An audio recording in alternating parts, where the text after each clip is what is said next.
This is going to be a video tutorial on how to create the HTML boilerplate structure in Sublime Text. Let me jump over to Sublime Text here. I have Sublime Text opened up now. To create the HTML boilerplate in Sublime Text, first thing you want to do is have an HTML file. I'm going to create one here. I'm going to go up to the upper left-hand corner, up to the File tab. I'm going to click on File. Then I'm going to go down to where it says New File. I'm going to click on New File.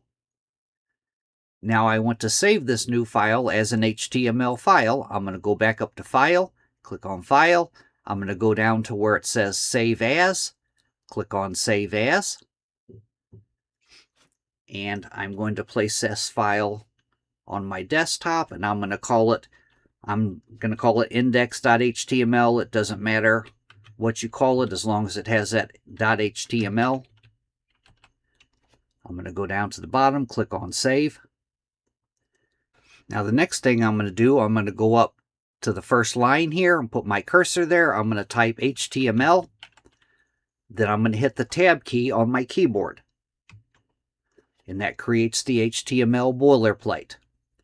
That is how to create an HTML boilerplate in Sublime Text. Thanks for watching.